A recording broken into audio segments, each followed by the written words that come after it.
Okay, welcome to our third lecture setting up the background of the Salem witch trials. In previous lectures, we've kind of established the context of Christianity, the Christian concern about the problem of evil, the existence of Satan. But we've also gone into how the established Catholic Church dealt with critics and anyone who challenged its authority. And we're starting to see how, even since the Protestant Reformation, we are starting to see how Protestant denominations, and in this respect, the Congregationalists of Massachusetts and Connecticut particularly, deal with critics and challengers in more or less the same way as their Catholic predecessors did. But we need to remind ourselves that, as John Winthrop phrased it in his sermon on the Arbella, that they were establishing in Massachusetts Bay a city on the hill to be a model godly community that they thought might bring about the completion of the English Reformation. They saw this as something that was also a significant step toward the fulfillment of biblical prophecy. And as such, they believed that what they were doing was a literal fulfillment of a prophecy in the book of Revelation, which states that, according to John of Patmos, who wrote down his visions of the end, he saw a woman fleeing to a wilderness to give birth to a child that was about to be devoured by a dragon. And this is interpreted as, this woman is described as clothed with the sun. And this is often interpreted as this woman is sort of an analog of the Virgin Mary. And what she is doing in the wilderness is giving birth to the true church that Satan is going to try to destroy but fail to do.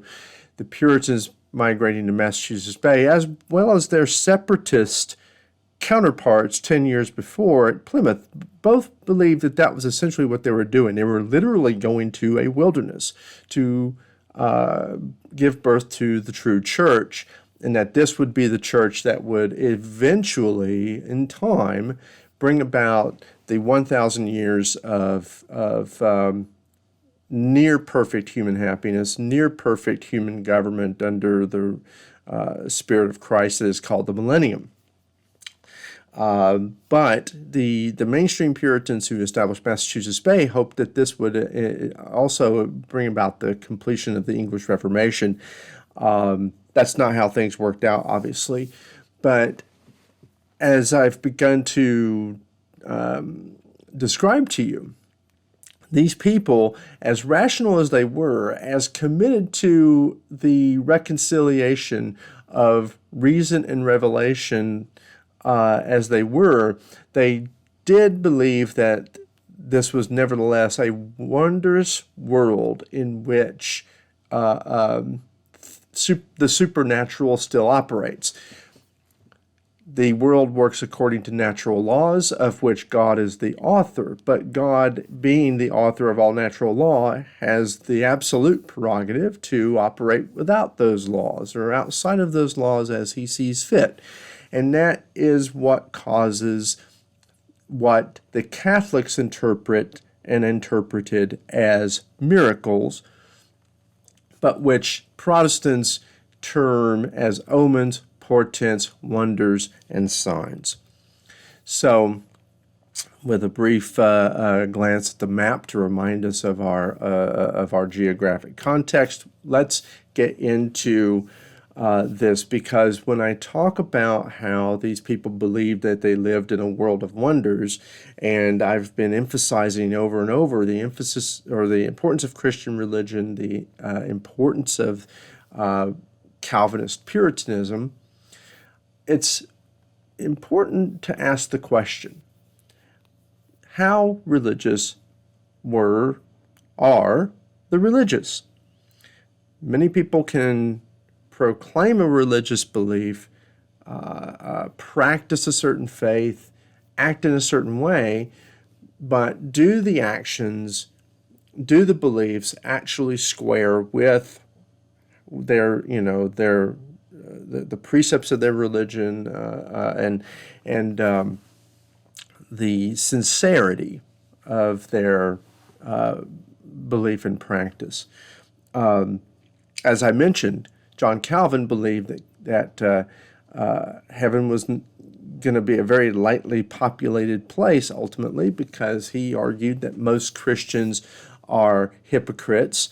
He believed that most people who profess to be Christians are not really Christians at all, even if they think they are, and that those who really do believe they're Christians and really do believe that they're behaving in an honest and faithful way, ultimately you drill down into their motives, and there you find selfishness. There you find a degree of disingenuity. So, okay. So how religious are these people? Well, one thing that is important to remind ourselves, as strong as religious institutions are, you recall when I talked about the Catholic, or I should say the Christianization of Europe in the centuries following the fall of the Roman Empire, that the Christian leaders had enormous trouble rooting out the old pagan religions and pagan beliefs and practices. And mixed in with that are things that specifically are connected to the activities of the intelligentsia, the activities of those who are of a mind to try to find out about the inner workings of the universe. And this is all part of what is otherwise called the scientific revolution. And one aspect, of this belief and practice that goes back well before the advent of Christianity and persists even to the present day, is belief in and the practice of what we call astrology, and that is to say, the belief that the disposition of the stars and the planets have some kind of influence on what kind of person one is when they're born, and what happens to them in the course of their daily lives. And so the practice of astrology is something that is a subject of intense study by intellectuals at this time to one extent or another. Some are more into it than others.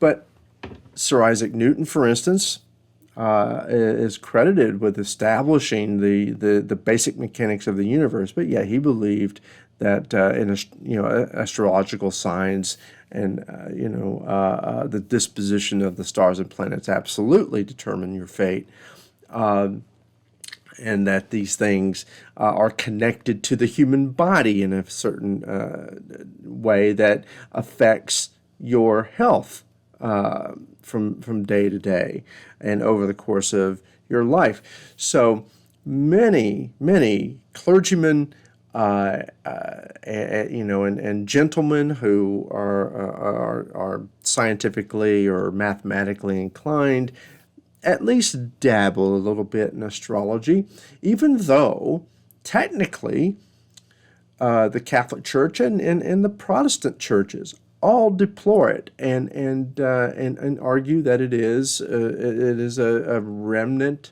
of paganism that should be buried in the past. But you have a number of physicians, for instance, who absolutely believe that the signs in the heavens are an influence on the human body and on human health, even though they are beginning to understand certain causes and effects, although germ theory certainly is not going to be one of them yet. But still, they're starting to learn a little bit more about how things work, but they tie it in with these older beliefs. Another one happens to be alchemy. And I'm reminded, that this is, when we think about alchemy, we tend to equate this with something that people were doing largely during the medieval period.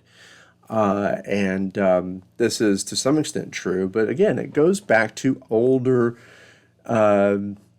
practices that are mixed in with the beginnings of the study of the human body and of medicine and of pharmacology. It's mixed in with the beginnings of understanding how metals work and how you can work metal into various things, and how you can create alloys. And among the many things that alchemists are figuring out are primarily two things. The first and the most famous one, of course, is their determination to figure out how to turn base metals into gold so that there can be more gold. One of the things that alchemists learned, and I'm not just talking about these Europeans either. East Asian scholars are experimenting with this sort of thing. Other people are, around the world are experimenting with sort of thing and finding out, among other things, that with regard to gold, it's very interesting. You can't seem to destroy it. You can't turn gold into anything else. You can mix gold with other things, but they don't tend to mix very well. So that's an interesting aspect of it. Gold is sort of then becomes mysterious because certain other metals you can seem to destroy and break them down and turn them into other things. But gold is not one of them. Gold seems to be something that is made naturally by processes that are not very well understood. But it is thought that, it might be possible to figure out some chemical process to determine how to make gold, and then also do other things. And so the second goal of the alchemists, less well known, but is to try to figure out how to devise a concoction that will make you immortal. And a so-called elixir of life, something that will extend youth and vigor indefinitely. So again, this is something that has gotten a lot of bad press, in a lot of the scholarship of the 19th and 20th centuries. I recall one of my philosophy professors saying that just about the only thing that alchemists discovered really was a lot of things you'd rather not smell. But the most recent scholarship has come around and say, listen, these are our first efforts at the discipline of chemistry and learning about, and that, yes, certainly they discovered a lot of things you'd rather not smell, a lot of things you definitely don't want to put into your body, but they also learned other things that are important and made significant discoveries that have led us to understanding chemistry a lot better, as well as metallurgy. We still can't turn base metals into gold, but some people are still trying to figure this out, by the way. I mean, there are still people who think that there might be a chemical solution to illness and death, and that there might be various ways through chemistry to literally create anything we want. So I'm kind to alchemists. I'm generous toward them. Yes, some of them definitely were wasting a lot of their time, but some of them definitely were not. And without them, we probably would not understand chemistry quite as well as we do so far. A more strange kind of intellectual activity that we have, and again, one that long predates Christianity and is ubiquitous nearly around the world, is numerology, and that is the belief that numbers have a certain kind of mystical importance or significance. I'm reminded immediately of the Pythagorean Greeks, right? The Pythagorean cult that believed that certain numbers were particularly mystical, and this was inherited by Christianity, which has a certain affinity for the numbers 3, 4, and 7, right? So 3 being the number of the Trinity, right? 4, the four canonical Gospels, the idea of the square, right, being this absolutely stable structure. And then 7. There's lots of 7s in the Bible and in both the Old Testament and the New Testament. And so, especially with biblical scholars, with this constant, quotings of various numbers, lots of biblical commentators and analysts trying to figure out what the numbers mean and trying to see if they offer clues towards answering certain questions, most notably, when is the world going to end?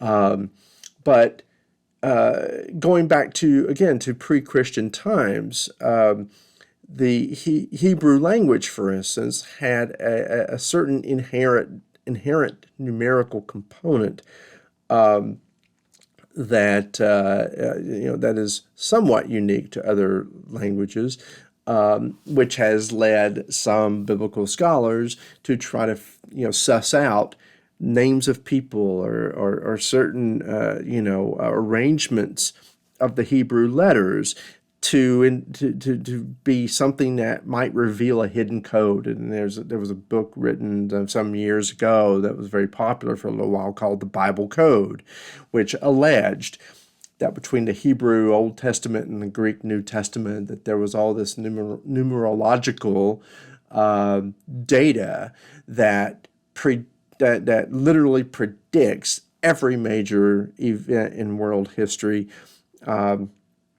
It's absolute hogwash, but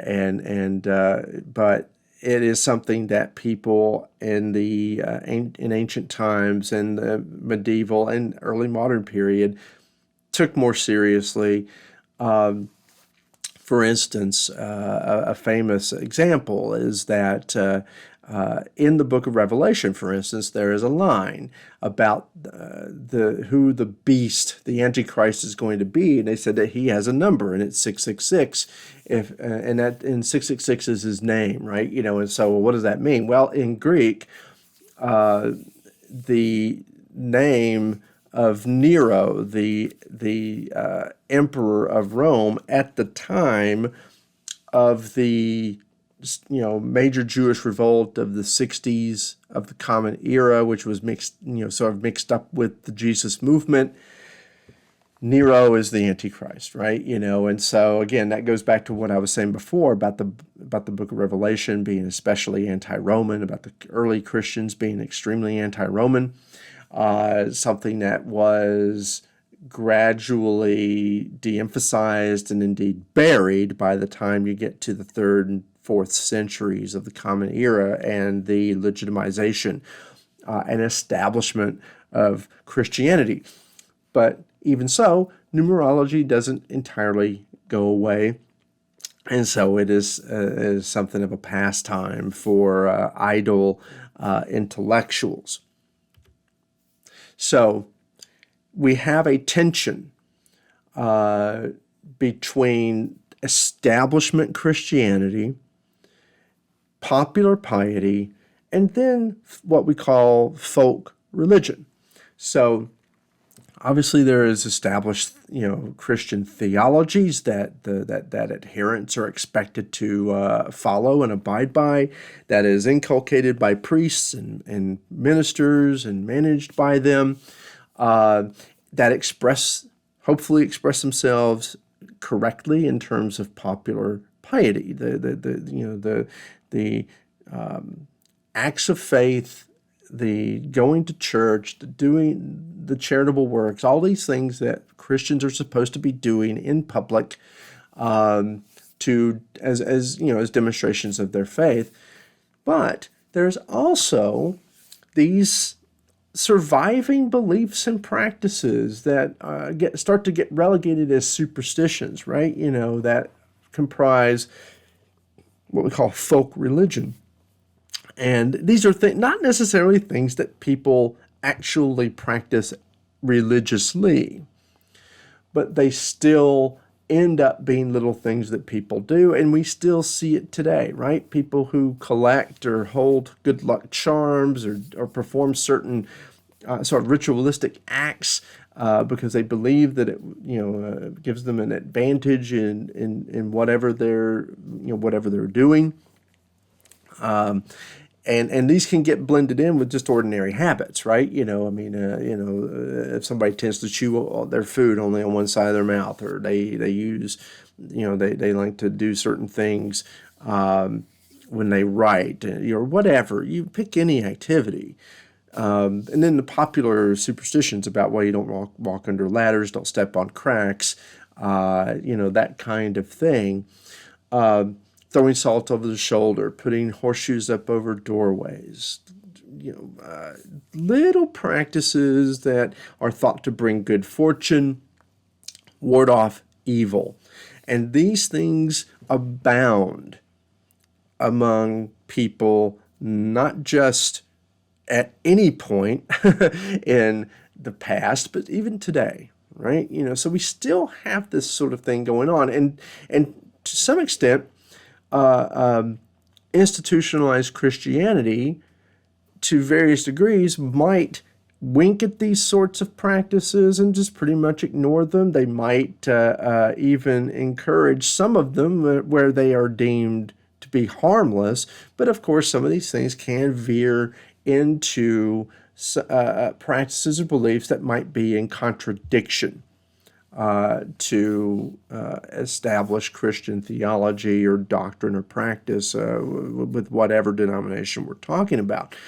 And what a number of scholars have learned going back to the 1960s, 70s, and 80s is the proliferation of folk religion within and underneath and out of the sight of Christian practice and clerical oversight. And also, to some extent, questioning the vigor and the strength of popular piety. So, with that in mind, let's take a look at the denominational landscape of the late 17th century on the eve of the Salem witch trials. Going by region, what you see right away is there is a fairly high degree of religious diversity in all of Anglo-America. Obviously, the scene of our action is entirely in New England, and there, of course, you have Congregationalist establishments in New Hampshire, Massachusetts, Plymouth, and Connecticut. Now, you see I haven't listed Plymouth because as a consequence of the Dominion of New England and the reestablishment of a new charter, Plymouth and Massachusetts Bay colonies were merged with each other completely. And this reflects a number of things, not the least of which is the fact that separatist Puritanism has essentially blended with mainstream Puritanism in Massachusetts Bay. And it's fair to say when you're looking at these two groups, Their theologies are exactly the same. Our church organization is exactly the same. The only significant difference with them is their stance on the Church of England. Well, certainly by the time of the Dominion of New England, any notion that anyone in Massachusetts might have had that there was going to be a completion of the English Reformation, or that they were ever going to, that's all gone. They had functionally separated going back to 1630. And so blending of Plymouth and Massachusetts is just a recognition of a reality on the ground already. Rhode Island, as you know, is established on principles of religious freedom. So there is no establishment in Rhode Island. So what you have is a large Congregationalist majority in terms of control over the political systems and social organization. But you also have significant numbers of Presbyterians and Baptists. Now, Presbyterians, as I mentioned, are Calvinists theologically, but they are different in terms of their church organization, and I'll get to that a little bit later. And then Baptists, who are radical exponents of the Reformation, and their argument is they don't believe that anybody under the age of 7 has any business being baptized, because they cannot make a conscious decision to give their faith and to Christ, and so they believe that only once you make that conscious decision to what the Congregationalists called owning the covenant, only then can you be baptized. So that they are the ones who are going to be most numerous in New England. When you get to the middle colonies of New York, New Jersey, Pennsylvania, and Delaware, you find a very high degree of religious diversity. In terms of numerical majority, you've got Dutch and German Reformed, Baptists and Presbyterians, but then also largest numbers of Quakers. Obviously, one thinks immediately of Pennsylvania for sure, because Quakers dominate the political organization there. Lutherans, and then, of course, small minority Pietists and Anabaptists, and these are your Mennonites and Moravians, right? And you might be familiar with Mennonites, and later on they're a related group, the Amish, being very prevalent in Pennsylvania. In New York and in New Jersey and in Delaware, however, though, the state-supported church is the Anglican Church. So what you see in New England is in New Hampshire, Massachusetts, and Connecticut, the Congregationalist Church is the state-supported church. So that means if you live there, regardless of what kind of religious faith you may or may not have, you are expected to pay taxes toward the support of the established church.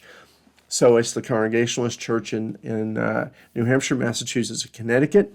It is the Church of England in New York, New Jersey, and Delaware. Okay? And then when you get to the southern colonies, Maryland, Virginia, the Carolinas, and then later Georgia, which is not till the 1730s, but let's go ahead and just list it there. Gives us all of our 13. The Church of England is the established church, but there are significant enough numbers of Baptists, Presbyterians, Quakers, the Moravians, and more of those Pietist and Anabaptist types in North Carolina, and there is a significant Lutheran presence in South Carolina. So again, this is just to indicate that there is a high degree of religious diversity, especially in the middle colonies. Not so much in New England, but it's important to bear in mind that even in Massachusetts, Congregationalists are the ones in effective control, but they aren't the most numerous in terms of the numbers of Christians in that colony. I'll get to that in a minute. Now, how are all these churches different from each other? Well, they differ from each other theologically, but they also differ from each other in terms of organization. The Church of England, of course, is something that grew directly out of the Catholic Church and essentially maintained much of the sort of superficial elements of the Catholic Church, but gets rid of all, pretty much all of the specific Catholic theology that does not conform with what Martin Luther and some of his followers came to popularize in the Reformation. So, how's the Church of England organized? This goes back to Henry VIII, right? So the whoever the king or queen is the actual head of the church, and he or she appoints the Archbishop of Canterbury, and the Archbishop of Canterbury decides who will be the Archbishop of York. So Canterbury is in the south of England, York is in the north of England, and both of these oversee a council of diocesan bishops who are responsible for hiring and firing parish priests and the smaller specific priests for each church in a parish, as well as lay readers in those places where a priest is not available. So it's a highly hierarchical setup. But as I mentioned before, in the Congregationalist schema, each church is absolutely independent. So it is known as independency in England during the 16th and 17th centuries. Each church is governed by the congregation, with the collaboration of the minister, and only under extraordinary circumstances will these churches defer to a special conclave called a synod, wherein a body of ministers will gather to discuss some major theological or doctrinal or practical question, and once they reach a decision, then the individual churches are free to decide whether to implement or abide by it or not. And so the thing you should think of right away is something like the Cambridge Platform by 1648, and especially the Halfway Covenant in 1662. I mentioned the Presbyterians. They are Calvinist theologically, but their organization is a little bit different. And in the British Isles, of course, the Presbyterian Church is known as the Church of Scotland. Okay, or in the Scots Gaelic, it's Kirk, right? So the Scottish Kirk. Scots and Scots-Irish Presbyterians settled all over the American colonies, as you see, and they brought that organization to America, and by 1716 established a ruling synod in Philadelphia. Okay, and the Synod of Philadelphia, organizes and rules over over regional presbyteries, which rule over local presbyteries, which rule over the churches. So in a particular church, you will have the body of the congregation, but then you'll have you'll have elders and deacons, and certain of those elders might be elected to be presbyters at the local presbytery. So you'll have maybe two or three people from each church serving on a local presbytery, and then you might have a certain number of them who would be elected to serve in the regional presbytery, and then one or two of those represented at the Synod of Philadelphia. All right, so having laid that out, let's go back to New England and let's talk about what's going on and go over a very brief summary of what's been developing in New England. So we talked about the Puritan Revolution in England and its effect upon New England, which ultimately is one of disappointment. English Puritans are surprisingly lax and tolerant especially toward Quakers, and New Englanders are not fond of that. And so New England Puritans gradually come to a stronger belief that they are the only true Christians anywhere in the world. And that England is more or less, at least religiously, is a lost cause. This is not to say that they're not loyal. They are still loyal to England. They still think of themselves as English. They do not think of themselves as Americans. This is very important to understand. Their allegiance never wavers.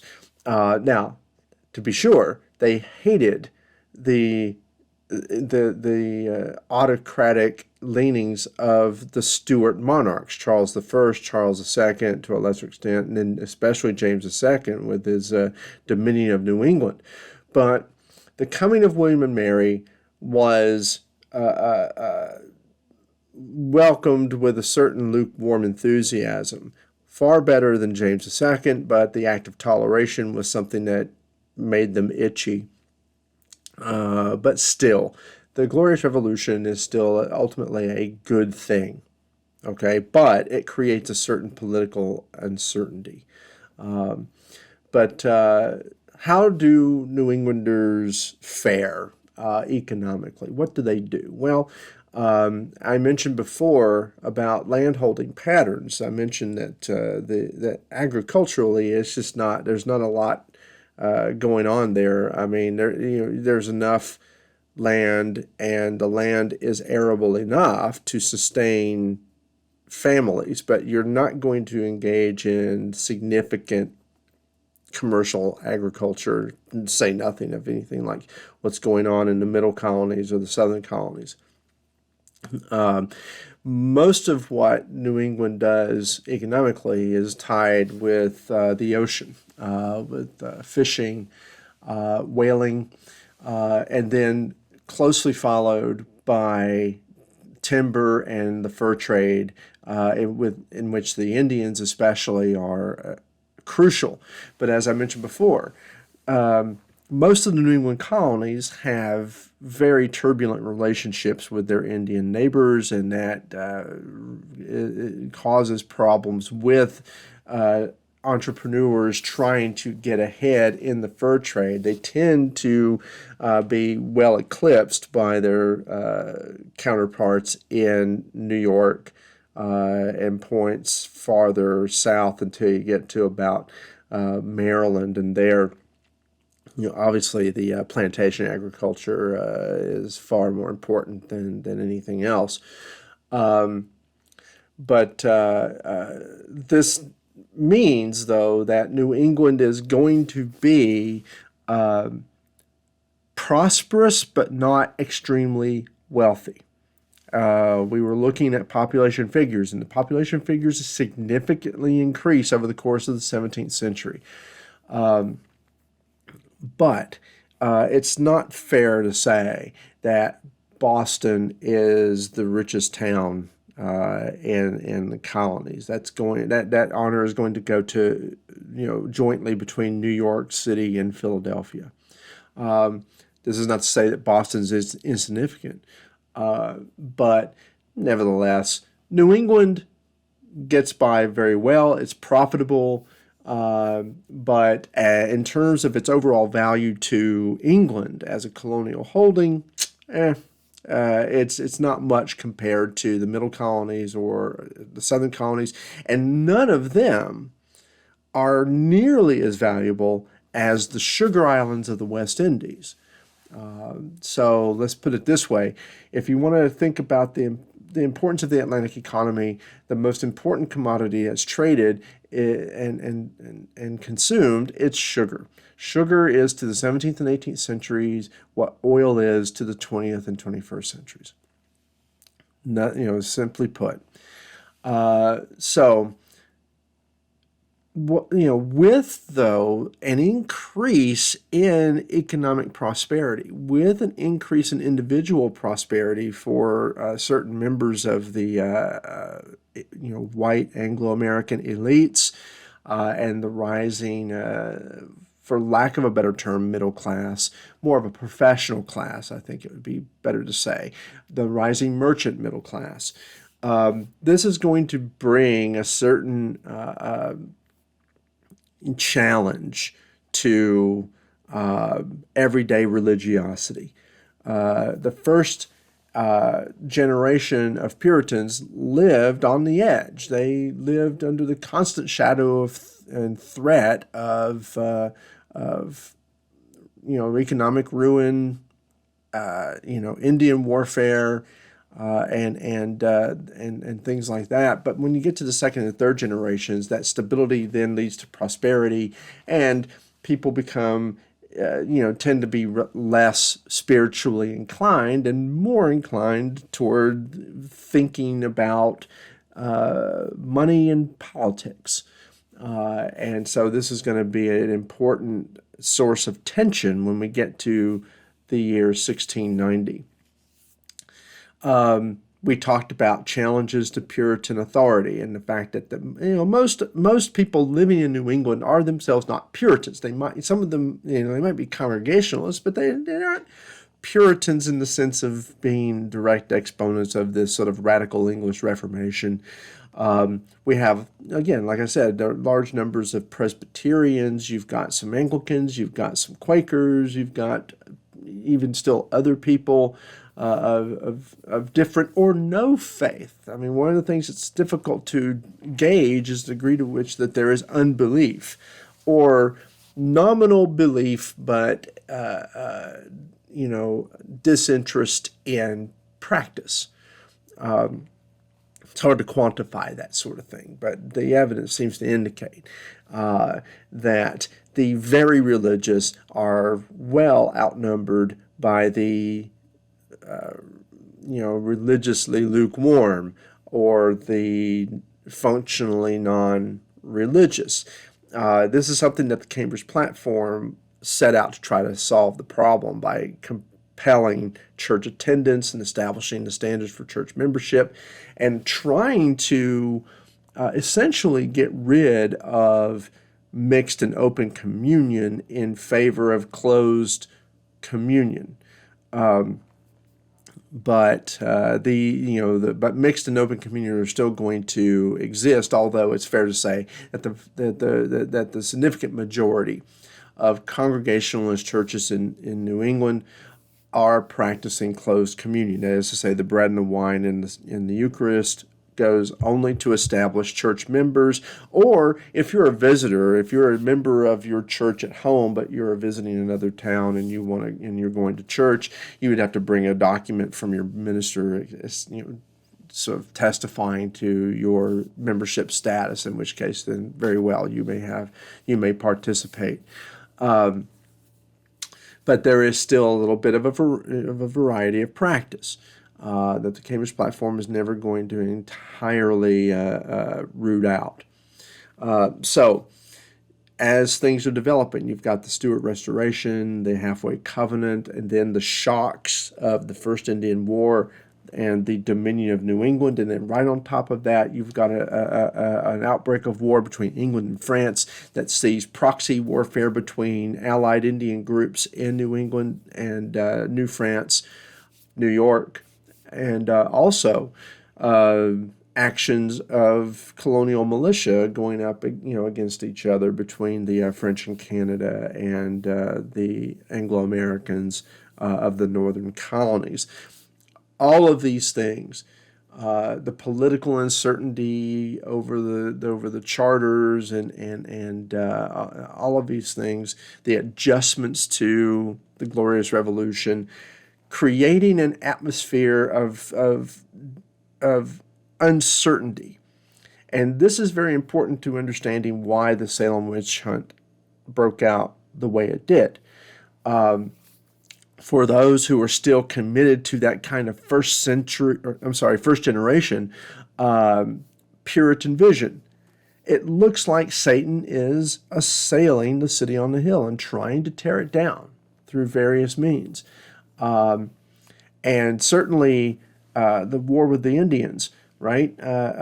Indian raids on the frontiers after Metacomet's war. All of these things look like satanic assault. And certainly there's no reason to suppose that witches would not figure into this, but it's fair to say that witchcraft was never a large factor in believing what goes on from day to day in New England until you get to about 1690. So, let's understand something about this world of wonders that early Americans and especially New Englanders believed that they lived in. And let's talk about literacy, because I mentioned one of the things that was significant about the Reformation, and arguably its greatest legacy, is a strong emphasis on literacy, that not just the elites and the intelligentsia should be able to read, and specifically to be able to read the Bible. They argued for widespread access to basic education in reading. They argued for the printing of Bibles in vernacular languages and not just in Latin. Throughout the entirety of the late classical period, entirely the medieval period, and into the this period of the 14th century, any Bible that you bought was printed in Latin. And by the way, books, obviously are extremely expensive commodities, and so only the wealthiest people are going to be able to afford books. But that will start to change when you get to the Reformation and then into the 17th century. Books are still going to be something of a luxury item, but more and more ordinary families are going to be able to be in possession of at least one book, and that book is going to be the Bible. By this point, of course, you have the Bible translated into English and French and German and Italian and Spanish and Dutch and so on and so forth. And Bible reading is integral to being a Protestant. And their argument is that, as Luther believed, that anybody who reads the Bible should be able to glean the essential truths of the Bible without any trouble, and that that there would be broad agreement. But of course, we know that that's not true, right? There are a lot of people who read the Bible and get entirely different messages out of it. But Puritan English people took reading very seriously and literacy very seriously.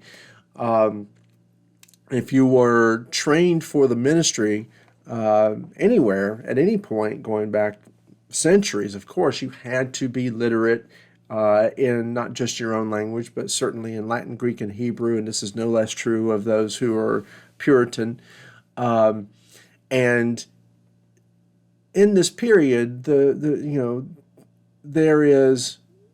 there's what is said and then there's what is true, but then there's what is printed and what is true.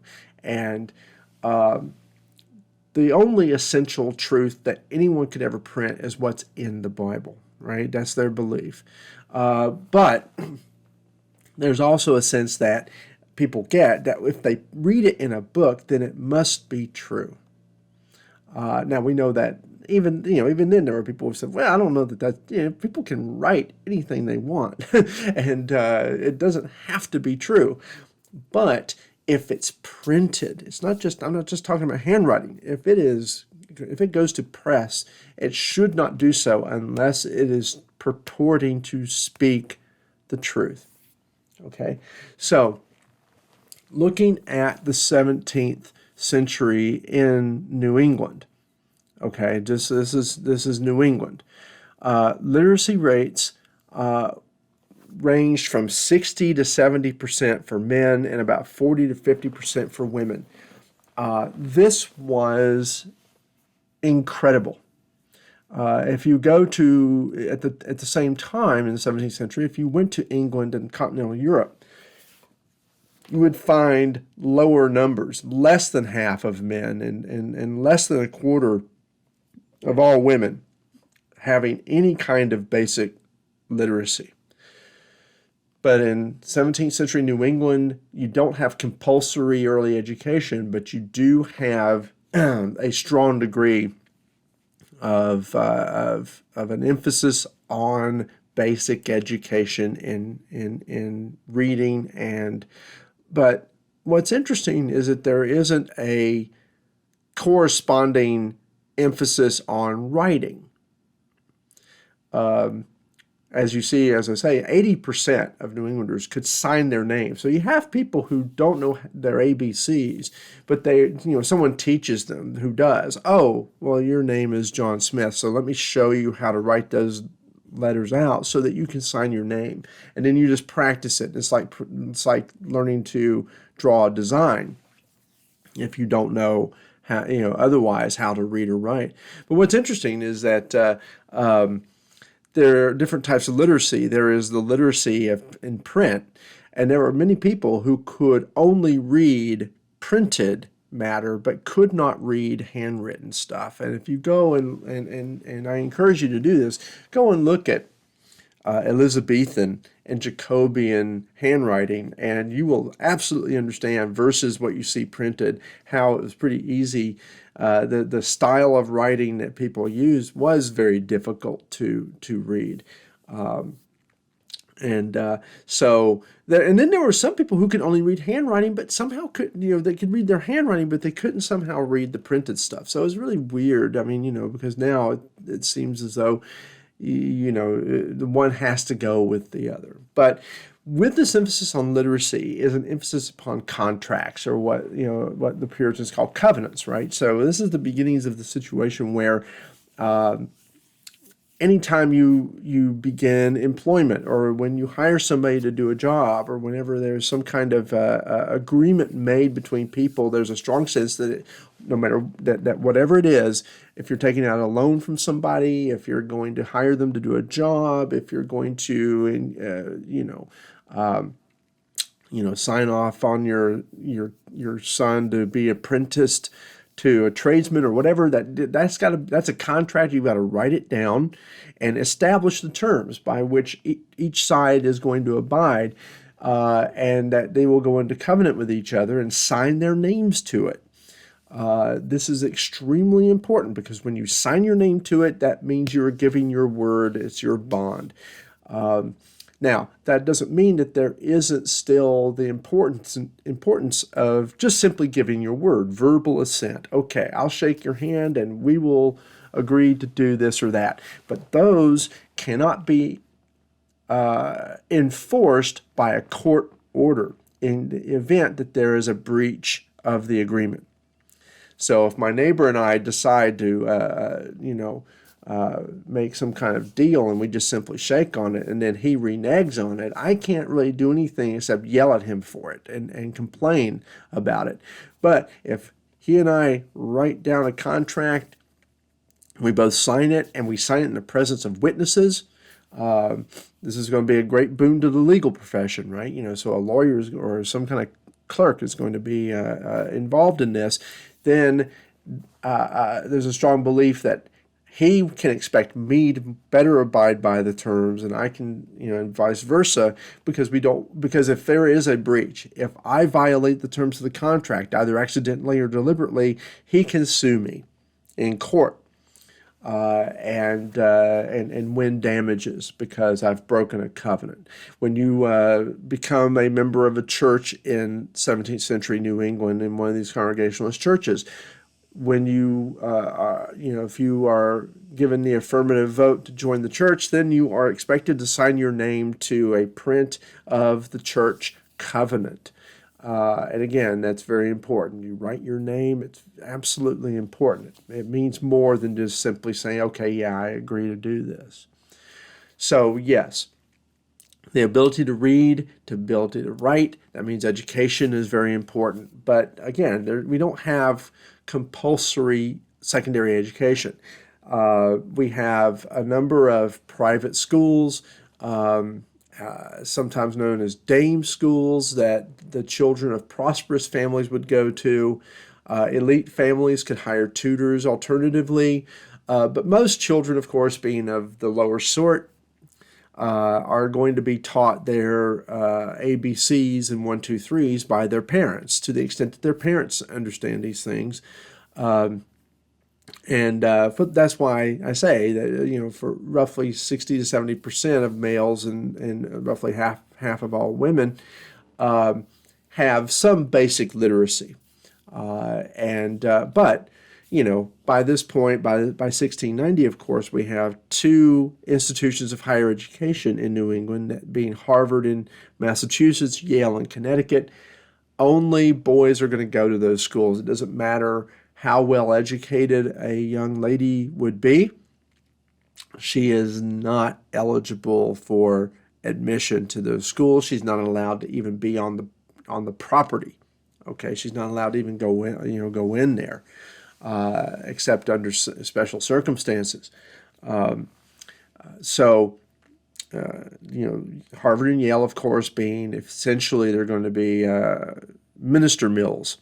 And then secondarily is where you might, if you're not there to study for the ministry, you're there to study for the law, or you might, in a rare instance, you might try to study medicine, although there's not going to be an established medical school at any institution of higher education for centuries yet, literally. But if you're going to practice as a lawyer, you do have to have a university education for that. If you're going to be a minister, you have to have a formal higher education for that as well. You're not allowed to preach, much less organize a church or be hired by a church if you do not have the university degree. And once you have the university degree, then you have to acquire a license to preach from the colonial government. This is pretty much a pro forma deal. If you got your Harvard degree, you'll get your license. And then you're eligible for employment in a church. Only under very extraordinary circumstances might there be some alternative provision made, but that would be in the event that a small church in some rural area simply cannot find anybody to be their minister. They might go for someone that is the equivalent in the Anglican Church of a lay reader. But by far, the greater priority is going to be given to, and the greater emphasis accorded to, university-trained and licensed ministers. So, what are people reading? Okay, literacy is very important. What are people reading? Well, obviously, they're going to read religious material. Bible, first and foremost. But then you have psalters, which are basically hymnals, and then printed sermons, read for theological education, or sort of casual theological education, or spiritual edification. But after 1660, you have presses starting to put out more than just devotional material or religious material or anything like that. They're starting to put out things like chapbooks and penny godlies, these being more the secular oriented works, stories, right? Fictional stories or stories about true events. That might be a little bit embellished to make them more interesting to read. But then also you have things like political tracts, collections of poetry, and then almanacs. Almanacs are very important, right? Because those are things that farmers are going to use to determine when they should plant certain crops and when they should harvest. And this stuff is very intricately entwined with astrology. And then you have what the English call dirty books. And I'm not talking about pornography necessarily, but we're just talking about books that are of a more earthy, scatological kind of subject matter. if you go to G Library databases, for instance, and look up America's historical imprints for the 17th century, and look under subject index, you'll see erotica. And you'll see there's 4 works listed as erotica. And when you click on it, you find it's 3 of them are copies of a poem that just sort of talks about Adam and Eve and talk about the fact that they were naked. That's as far as erotica goes in 17th century America. So there's that. But that still would be something, it wasn't a devotional work. That would be technically a dirty book. But for most of the 17th or early 17th century, anything that New Englanders are reading is stuff that's going to be printed in England or continental Europe. Only after 1650 do you have a press established in Boston, and then later in New Haven, then Providence, and so forth, to put out more material. But like I said, when we talk about this emphasis on education, don't take that to mean that you have a very highly or decently educated population. There's an enormous difference between people who are learned and people who might be literate but otherwise unread. Okay.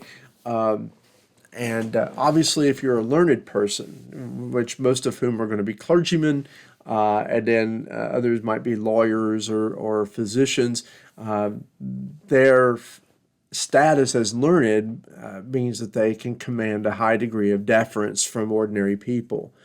And again, ministers are extremely important in this regard. They are the ones who are going to interpret the Bible for people who either don't have enough theological training to interpret it beyond what they themselves can read and understand. And then, of course, certainly there are the illiterate. I mean, so if you're looking at 60 to 70% literacy amongst the male population, well, that means we are also talking about a 30 to 40% who cannot read, or at least read very poorly. And ministers are crucial as bridges between the learned and the unread and the illiterate. So what all of this means is that with the emphasis on education, with the emphasis on reading, comes an understanding about the power of words. It was commonly taught to children that in the medieval and early modern periods, you've heard the phrase, children should be seen and not heard. Now, this is not to say that, you should never hear a child speak, but parents taught their children from the moment they could start to speak that they should be very careful about what they say, right? You are taught constantly, especially if you're a woman, that you must govern your tongue and that you should never, ever speak frivolously. You should never say things out of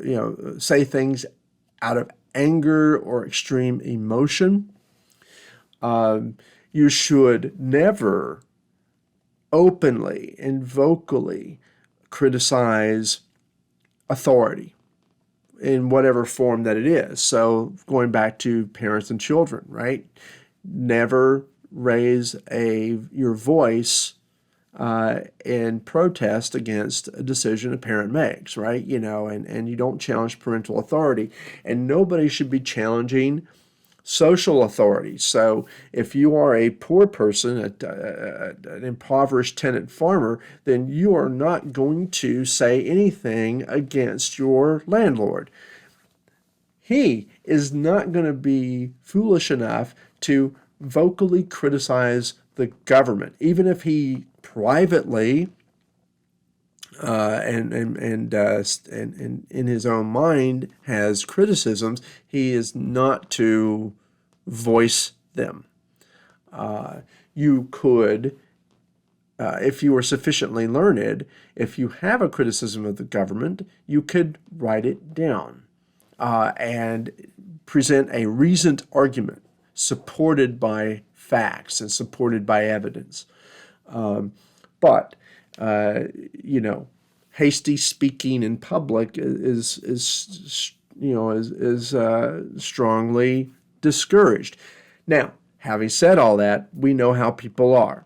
People say things in the heats of moments. People say things without having all of the information. People speak foolishly from time to time, and this is what's going to give rise to a number of cases in court where people accuse each other of libel and slander. In fact, libel and slander cases are the most common court cases heard in New England courts in the 17th century, without question. A moderate second would be boundary disputes. And then only do you get to criminal cases. But yes, people, would sue each other over things said because, in contrast to today, I mean, if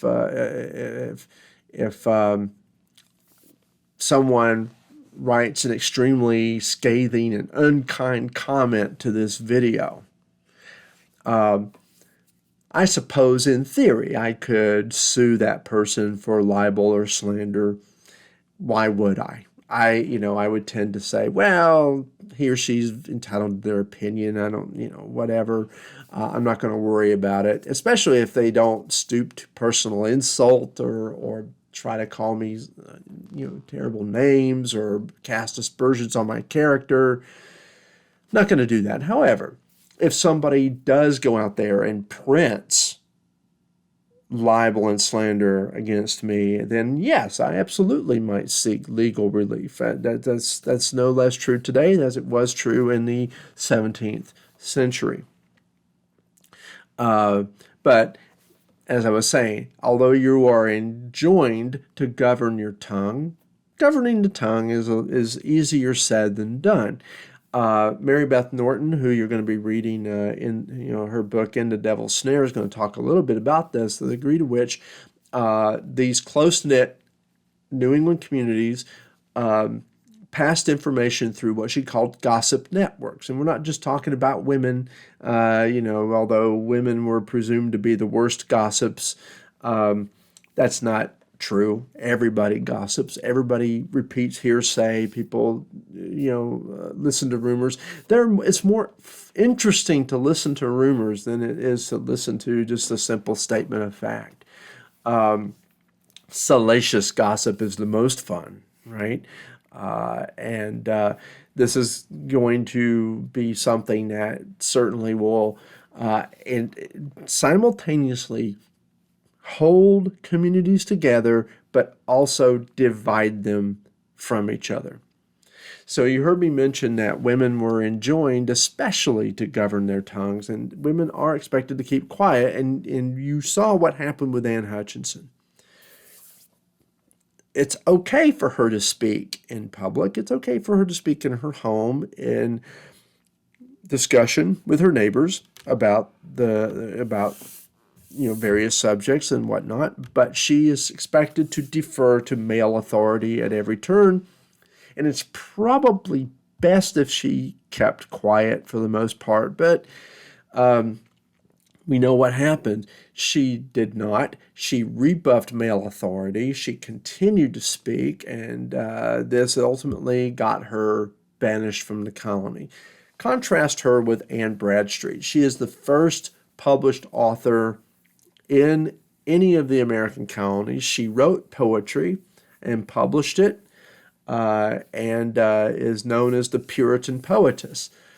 She was a nearly perfect Puritan wife, mother, daughter. I mean, she was, kind of a quintessential Puritan woman. Her poetry is full of devotional statements and statements of the affection for her family, especially for her husband, and her kind of speech is fine. The fact that she was published is remarkable, but then again, not necessarily unremarkable, because what she does is she upholds the male authority. She upholds proper Puritan Calvinist theology and devotion and piety. So she's a very interesting counterpart, contrast with Anne Hutchinson. Okay, so let's, with our understanding that these are people who put a high degree of deference to education and learning and literacy, bearing in mind they still live in a world of wonders. And as I mentioned in an earlier lecture, Puritans were a rational people. They believed that science and logic are proof of God's existence, and they are proof of the divine architecture of the cosmos. But they also understand that God can break his own rules and operate outside of natural law. We talked about certain degrees of folk religion, folk religious practices, and how these are, obviously they came with the settlers to New England. But when it comes to the unexplained, when it comes to strange events, things that happen that don't have an obvious scientific or rational explanation, you have to resort to the supernatural to understand it. So I mentioned the unfortunate monstrous births suffered by Mary Dyer and Anne Hutchinson. Even though these have scientific explanations, even according to the medicine of the time, they did not necessarily know the exact causes for something like, say, microcephaly, but they understood that it was just some kind of defect in the formation of the child in the womb. They would say, well, this is not without spiritual import. So they said, Mary Dyer and Anne Hutchinson suffered these things to remind them that they are on the wrong path and they're doing the wrong thing and need to reform themselves. Okay, but when we get into some of this stuff, then we start to wander into other things that mix us back up with folk religion. So we gotta, kind of see how all of these things occupy an extremely mixed and complex kind of realm in which people are living. So, as I mentioned before, there was practically no such thing as a really decently established medical profession. Pretty much anybody could claim to be a doctor, but most people who want to call themselves doctors at least engaged in some degree of study in order to set broken bones, or how to administer certain tinctures, and how to treat certain kinds of wounds, or what have you. The birthing of children, though, as I said, was an exclusive female preserve, and the importance and necessity of midwifery is absolutely important to understand and emphasize here. But then you also have people who operate outside of what is the mere nebulous beginnings of the medical profession. People who are known as cunning persons or wise persons. And these were the most common healthcare providers, besides family members, in early America, in 17th century America. There were very few real doctors, as anyone would recognize it at that time. There were others who claimed to be doctors who were generally just not very well trained, operating out there. But even so, many people live in areas where not even a quack doctor can be found. And so you have little choice but to go to, the old lady over the hill who knows a few things about herbs and potions and whatnot in order to cure my sore throat or treat, my stomach ache or I've got, or whatever. And to a large extent, these people are, it's okay as long as all that they're doing is providing a certain degree of basic health care. If all they're doing by way of making potions is making a potion to soothe your toothache or get rid of your headache or to make your stomach feel better, or just otherwise relieving pain or whatever, that's fine. But if you're starting to veer into making potions that might make you, you know, uh, you know, start to do things that you aren't really supposed to be doing, or if you're making it, so for instance, if you're taking a potion because you think it will make someone fall in love with you, or worse still, if you're trying to give somebody a potion because you think it will make them fall in love with you when they wouldn't otherwise normally do so. Now we're into practices that are at least frowned upon and actively discouraged, and start to look diabolical, right? And but I mean, and yes, there are, you have people who are cunning persons who say, well, I know how to use a divining rod to find water, or a divining rod to find treasure. Well, it's one thing if you are good at using a divining rod to find where to dig a well. Okay, it's a little iffy, but okay, it's on the line, it's on the margins. But if you're using the same device, so to speak, to find hidden treasure or to find gold or silver or whatever, now you've crossed the line into something that is, wanders into the occult and is going to get you into some trouble. And Cotton Mather talks about a lot of this in his book, An Essay for the Recording of Illustrious Providences in 1684. And in it, he wants to make it abundantly clear that there are no more miracles. Okay, Catholics are superstitious, he says, and they believe in miracles and whatnot, but there are no miracles. There have not been miracles since the apostolic age. When God wants to communicate with people, he does not do it by speaking directly into their ear. This is what Anne Hutchinson said in her trial that sealed her fate. She said, "Oh, I knew, when they said, we seem to find no holes in your theology, and the worst we can say is that you're speaking out of turn, and we don't like that, but we can't really get you for heresy." And she said, "Well, I knew you wouldn't."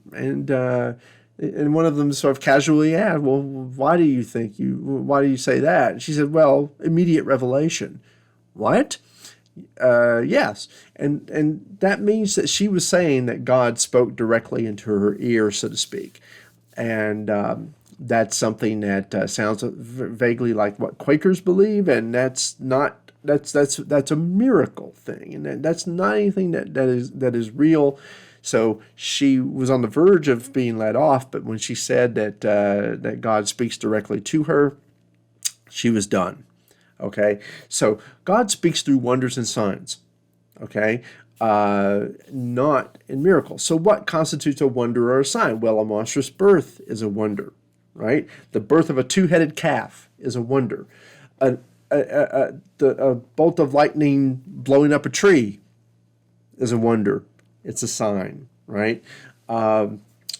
An extraordinary illness could be a sign. A disease outbreak could be a sign. Almost anything that operates outside of the usual day-to-day goings on and happenings of the universe can have a certain spiritual import or a meaning. either to an individual or to a collection of people. Now, Satan operates in the world, but he only does so with God's permission, because, to suggest that that's not so would be to impugn God's omnipotence, right? So Satan exists because God lets him exist. God willed, as part of God's plan for Satan to exist.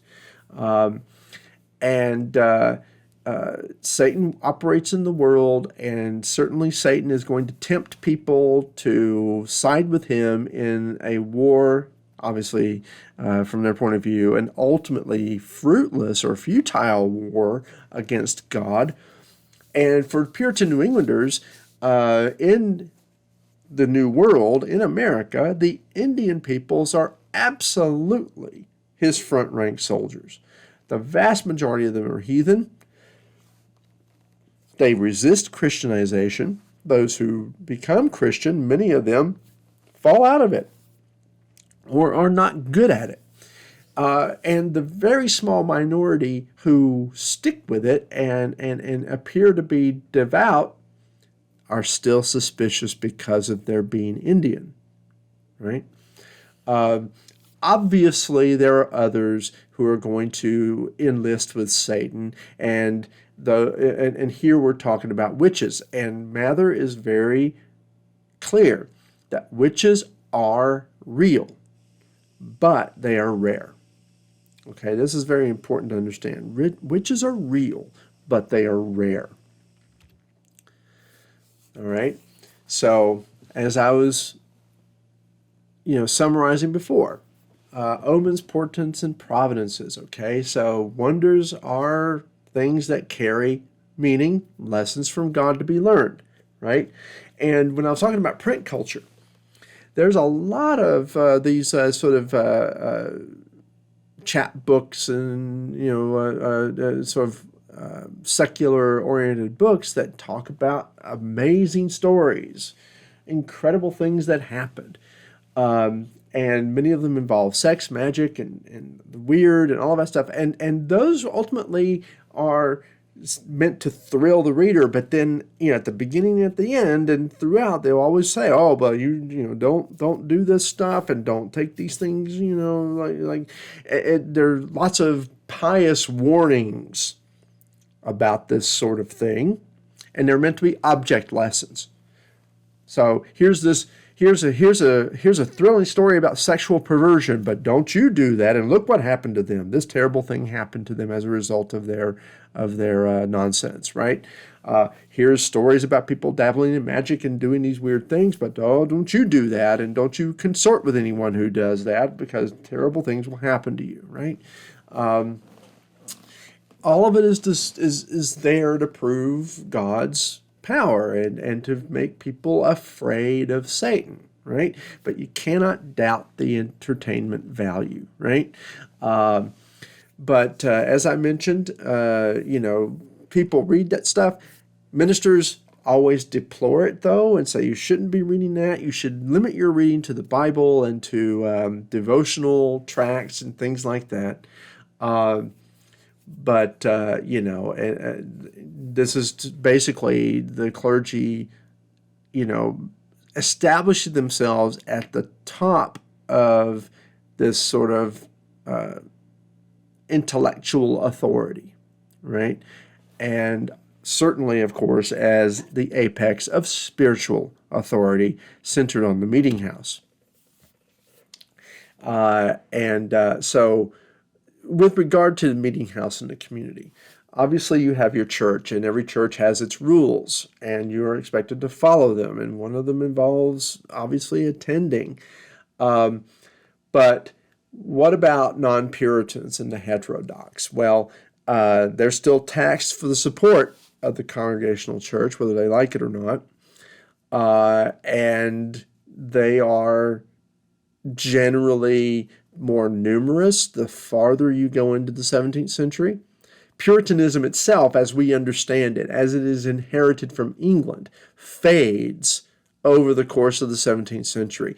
I'm not sure that by 1690 that you can really call Congregationalist New Englanders Puritans. we use that term, and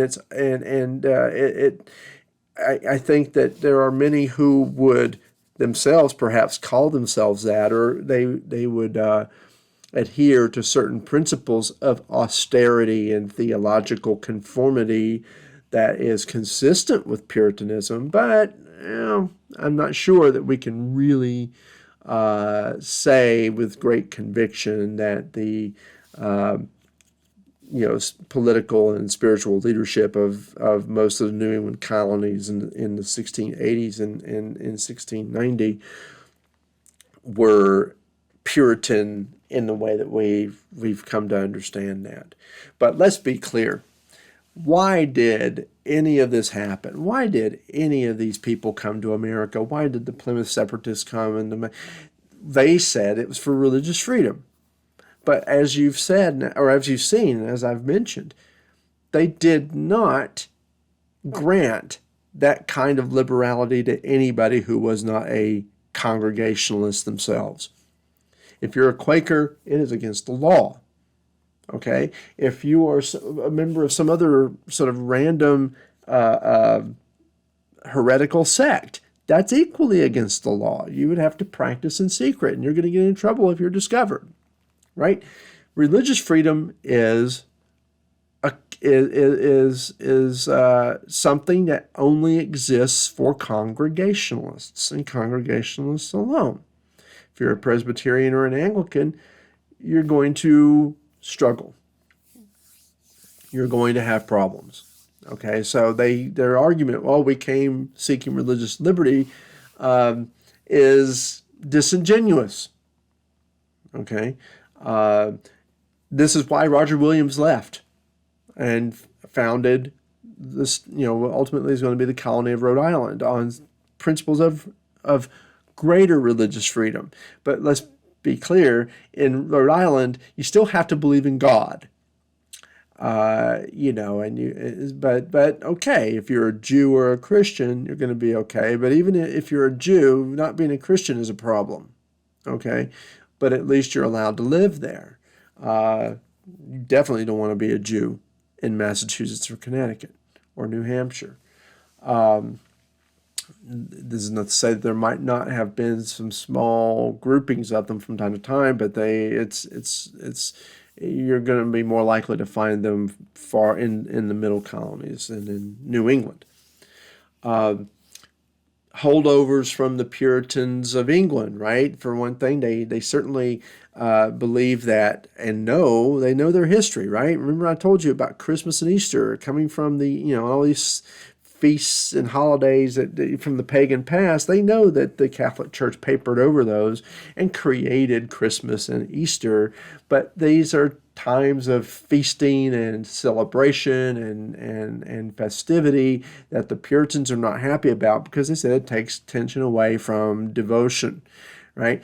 So if you're a Puritan living in New England, you don't celebrate Christmas, you don't celebrate Easter, you don't do any of this stuff in these saints' days. All of that is equated with Catholic idolatry in their minds. What they do are they call for fast days when times are rough, when bad things happen. They call for collective days of fasting and prayerful reflection in order to avert God's wrath. Consequently, when good things happen, when there are abundant harvests, when there is when they beat the Indians in a war, or if the French are defeated, or if other good things happen, they call for celebrations of Thanksgiving, which are still prayerful observances, but one that is an official holiday, right? Another special occasion would be public executions. So anyone convicted of a capital crime, and there were many capital crimes in the 17th century New England law books. These were moments where the community can come together to see justice meted out, and it is a piece of elaborate theater. You would have the scaffold set up, the condemned man or woman would be led up a ladder You might have a scaffold, or it might just be a tree. You have things set up so that the condemned person is literally sort of precariously standing on near the top of a ladder with the rope around their neck. And what would then happen is that a minister would then spend some time delivering a sermon about the condemned criminal's transgression and what he or she can expect to happen to them if they do not repent of their crime and of their sin. And then what is hoped for is that the condemned will then give a public sort of apology and a confession, and hopefully one that is tearful and affecting, but one that is not going to change their sentence. Obviously, they're going to be what they call turned off the ladder. Somebody whose job is to literally just twist the person's body so that their feet fall off, come off the rungs of the ladder, and then the ladder is pulled away so that they hang. And this is not hanging the way you see it in movies, where somebody drops from a bit of a height and they're dead right away because their neck is broken. Nope. Turning off the ladder results in slow strangulation that takes several minutes. And again, people would go, and of course there is that kind of degree of voyeurism, the lurid, we're going to go and watch somebody die. But of course, the clergy are there to kind of make sure that the public's focus should be on the seeing that there is justice done, that sinner, that criminal is going to be punished in the hereafter for what they did. And then conversely, for people who are dying in the community, and they know they're dying, and everyone around knows they're dying, those people had to endure a constant stream of friends and neighbors and even strangers coming into their home to see them on their deathbed and converse with them, because this is someone who's about to move on to the next realm, and they want to hear about what those people are thinking about and how they feel, and to see how, and especially if they are fortunate enough to actually witness the person die.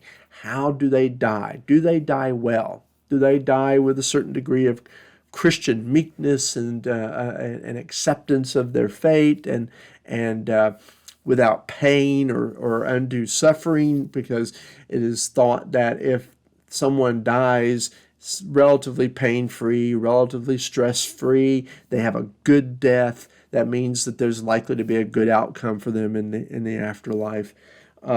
However, someone who is in agony and all of that might be something that if they bear it up, and if they are able to endure it, that's also a good thing. But then again, somebody might be on their deathbed in pain or otherwise in great emotional distress, and begin to, deprecate God or deprecate their neighbors or relatives or whatever, and otherwise, suffer a bad death, which means that they are likely to have a bad outcome in the afterworld. So these things are keenly observed by Puritan New Englanders throughout the 17th and into the 18th century. And so all of this is part of the wondrous world in which these people live. But let's, again, one that still operates according to laws authored by God, with the understanding that there are extraordinary things that happen that are meant to be taken as signs or as omens, to be interpreted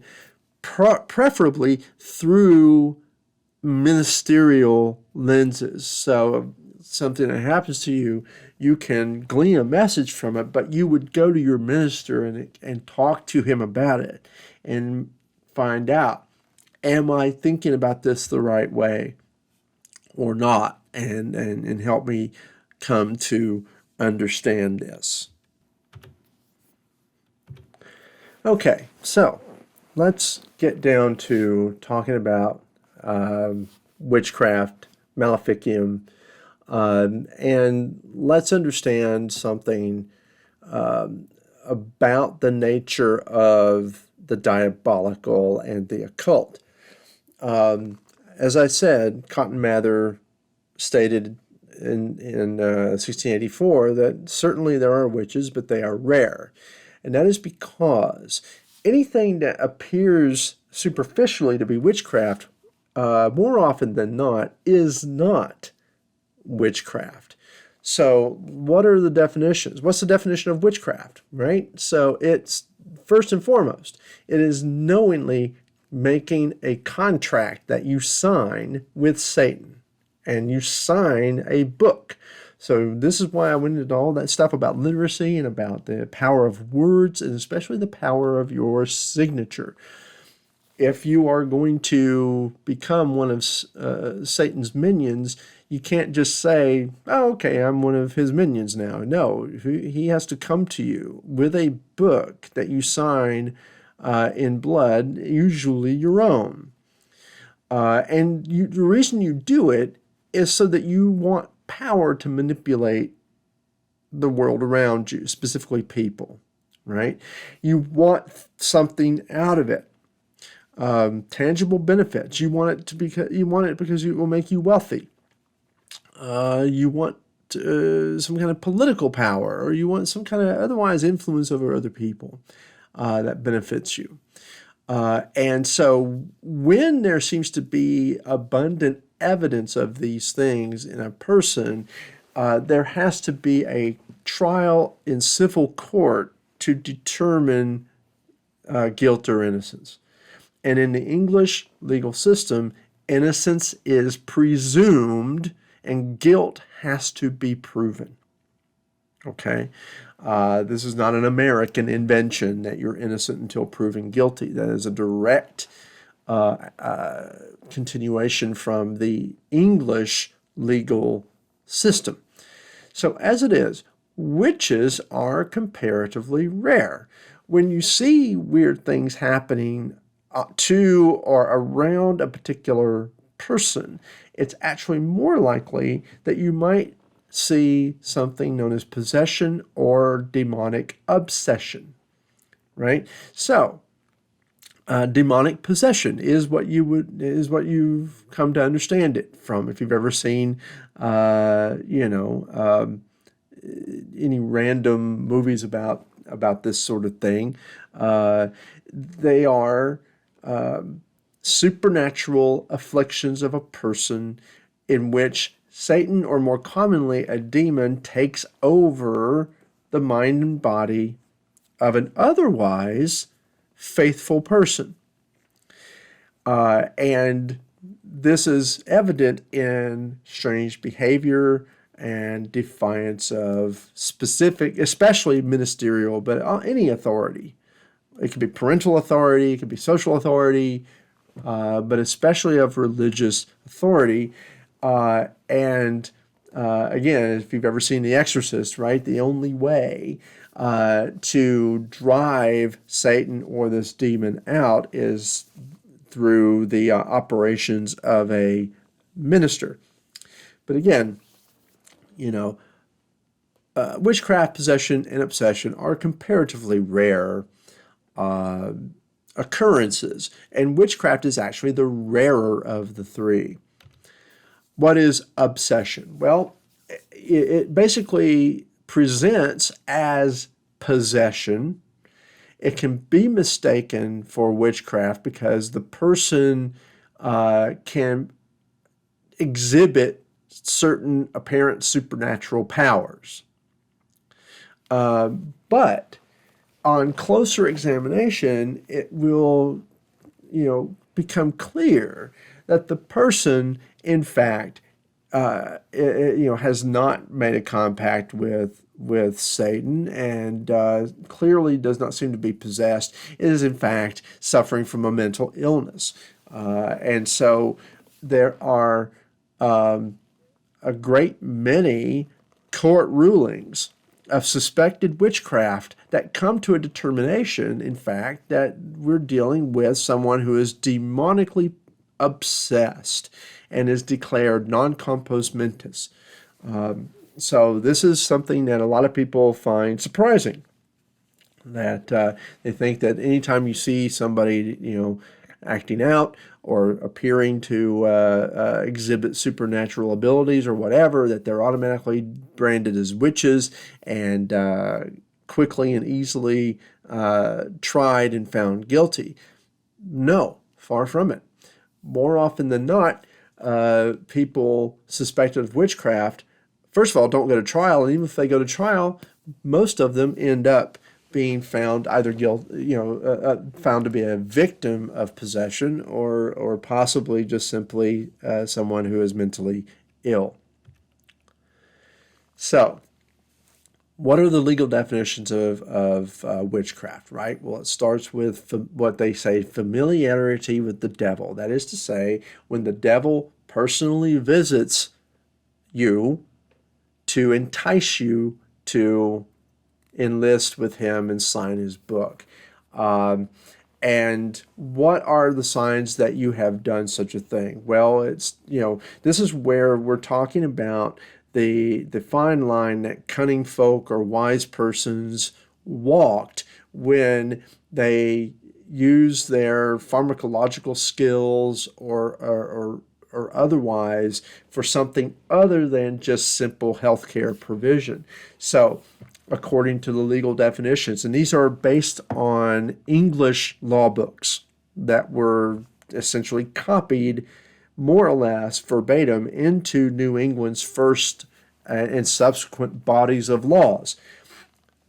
Witchcraft is the use of, quote, sorcery, charm, or enchantment to tell or declare in what place any treasure of gold or silver might be found, or to provoke any persons to unlawful love. That seems to be the most common thing, right? To indicate witchcraft. But there's two kinds of witchcraft. There is malefic witchcraft and there is divining witchcraft. And malefic is when you're trying to harm somebody, right? When you want to when a witch uses their powers to hurt somebody else. And then there is divining witchcraft, and that is the witchcraft where you're trying to, find your lost car keys, when you're trying to foretell the future, when you're, what are tomorrow's winning lottery numbers going to be, right? And the latter was more serious than, the divining witchcraft was worse than malefic. They're both bad, but divining witchcraft was actually worse than malefic. So, what do witches do, right? So, as I said, witches are, enlist with Satan because they want power over other people. And what Satan wants is he's not happy with just getting you to enlist with him as a witch. He wants more witches. And so he will want you to act as a recruiter. And so he will want you to recruit other people who may not want to join. And so you will torment them into joining him. You might use your powers for witchcraft to just simply settle scores or attack people that you don't like, right? And so if you are going to use your powers to hurt somebody, well, what are those people going to experience? Well, it shows up in a number of different ways. The first and most common are fits. Okay, this is when the afflicted victim of maleficium experiences trances or goes into convulsions, suffers severe mood swings, physical pain, or otherwise exhibiting strange behavior. This leads us directly into a sudden or unusual illness, right? 10 minutes ago you were fine. Suddenly now you spike a fever and you can't stand up anymore, or some other terrible affliction, physical affliction seems to hit you. Another way you might be afflicted is through a sudden and unexplained misfortune. So when terrible things happen to you that damage you financially or socially, okay? Any kind of injury to oneself or to one's family members might be a sign of maleficium. An afflicted person may have weird things happen to them that are even more frightening, such as apparitions coming to them to torment them. Poltergeist events, right? You've heard of poltergeist. These are the trouble. Poltergeist is German for troublesome spirit. These are the ones that pick up things and throw them around the room, or knock pictures off walls or whatever.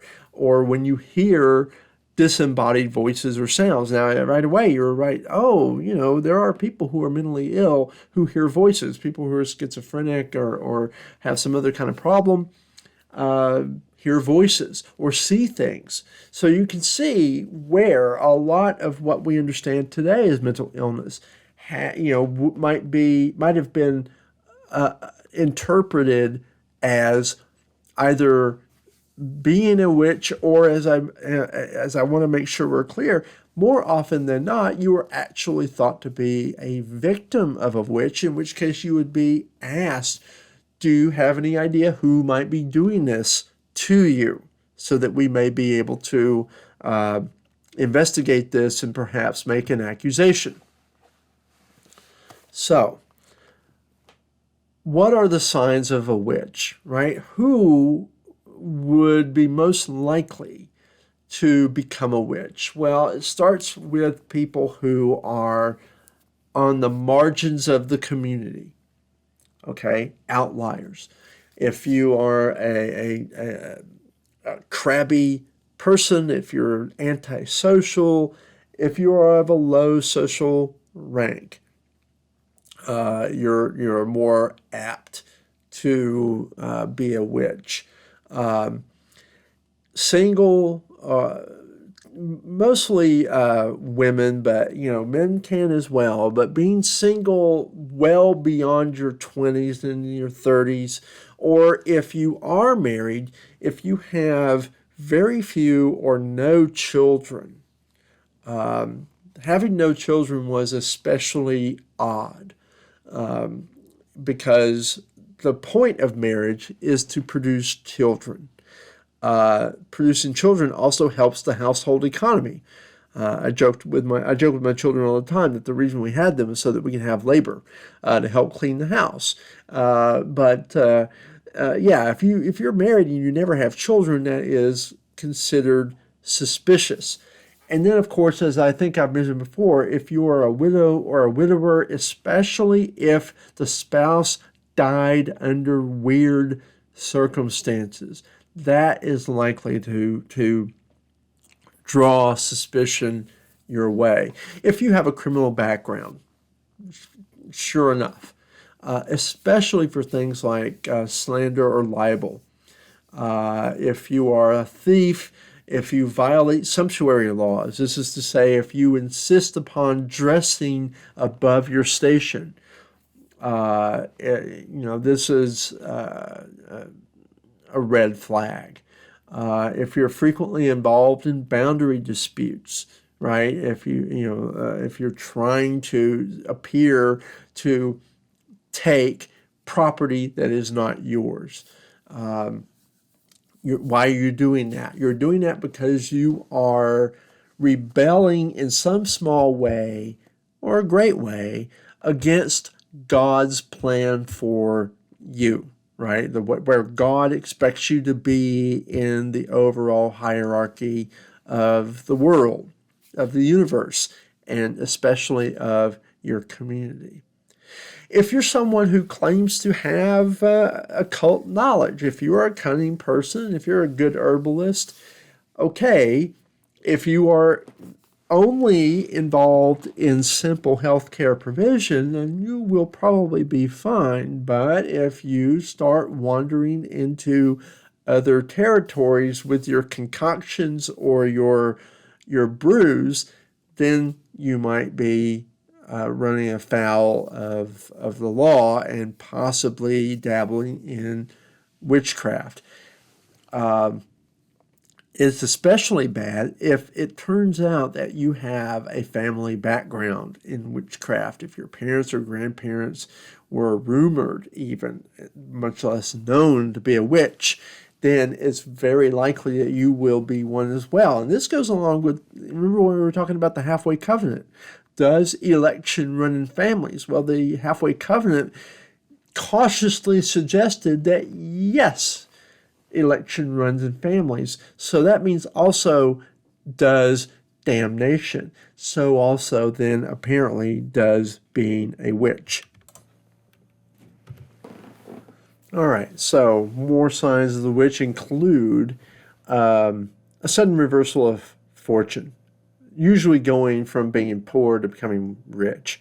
It can go the other way, but more often than not, if you were poor and then suddenly became rich, it is presumed that there can't be a simple, understandable explanation for that other than you must have made some kind of deal with the devil, so to speak, in order for that to happen.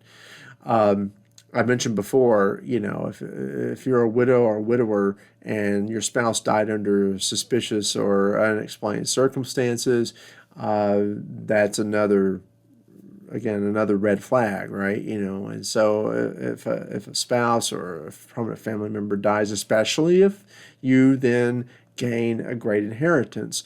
Now, this might simply mean that you might be a murderer, right? And that certainly was not unheard of. But if the nature of the death was strange, right? So if it's obvious that the person did not die by murder, but otherwise they were perfectly fine hours before and then suddenly just dropped dead. They didn't understand too much about heart attacks and strokes and things like that. They presumed that it was perhaps of some supernatural origin, and then suspicion would immediately go to somebody who benefits from that death. And I mentioned antisociability, right? If you're deliberately and aggressively antisocial, if you refuse to go to church, if you're critical of political or spiritual authority, if you're just, an extremely unpleasant person, that is a signifier of being a witch. If weird things happen around you all the time, if you predict things and, even just if you're just casually or even jokingly predicting something and it comes true, if weird things happen around you, that's another sign that perhaps you might be a witch. And then, of course, if you're somehow foolish enough to just claim it, and claim that you have special powers or supernatural abilities, that certainly can get you into some serious trouble. I mentioned aggressive antisocial behavior, general unpleasantness, right? If you are somebody who is chronically dissatisfied with their lives, constantly complaining about this, raging against their place in the world. Litigiousness is certainly a big part of this, right? I mean, if you're always suing your neighbors over stuff, looking to gain, this is another bad sign for you. And then, of course, there is the degree to which Satan is going to tempt people at certain vulnerable times in their lives and certain types of people. Of course, women are more likely than not to be attracted to him by Satan. One of the things that you'll read about and one of the things that is often mentioned is that what Satan promises to young women especially, or older women, is sexual gratification. And that is a lure, but more often than it's some kind of promise of material comfort and prosperity if they don't already have it. But then people at certain points in their lives are more susceptible to satanic influence, and that would be middle-aged women who are beyond their childbearing years, going through menopause. Young adult men, transitioning from being under their father's authority to operating independently. And then trying to, make their way in the world. That's a vulnerable time. and adolescent girls, right? Girls going through puberty and coming into their sexual awakening. This is another vulnerable moment in a time when when Satan can take some perceived advantage. So, let's say that we have an accusation of witchcraft. What happens then? Well, as I said, the process begins with an investigation. What's going on here? What evidence do we have? And there will be physical evidence collected, and part of that will involve a bodily examination. They're going to look for certain marks on the body that they argue were signs of witchcraft. And one of the things that people understood about witches is that they gather animal familiars to do tasks for them or to otherwise just be companions, and that they have to be specially fed by the witch's blood through something called a special teat on their body that is not part of their natural breasts, especially when we're talking about a woman.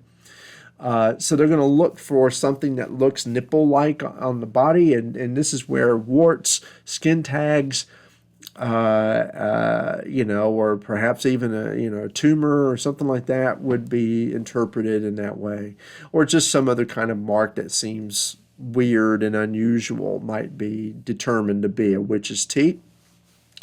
There's going to be witness testimony, and what's very important here is that victims of witchcraft, the accused, and all the witnesses are always to be kept separate from each other, because the goal is to come to a consistent account of what's happening. And if you mix these people up, you're going to have a problem. You're going to have pandemonium. So trial procedure stipulates, first of all, let's presume innocence and let's gather evidence of guilt if it's out there. We gather witness testimony. And in most cases, the trial process ends with a finding that there is insufficient evidence to go any further, right? But if there appears to be sufficient evidence, then there is going to be a trial, and that is going to be a jury trial with a judge presiding, and the determination is to be based entirely on the material evidence of witchcraft. Not on so-called spectral evidence. And you're going to hear a lot about this in the Salem witch trials. One of the things the afflicted persons in Salem claimed in the middle of trial proceedings was that they could see the specter of the accused witch standing not 10 feet away from them in some other part of the room and screaming that their specter was taking the form of a bird flying around the room that only they could see somehow, right? And the judges, the magistrates, appearing to countenance this, which is in complete violation of the established rules of evidence and the rules for conducting a trial for witchcraft. You cannot take evidence that only the afflicted person, or perhaps even only the accused witch, him or herself, can claim to see or experience. That's no good. You can't take that. You can only examine the evidence that is before everybody's eyes and ears.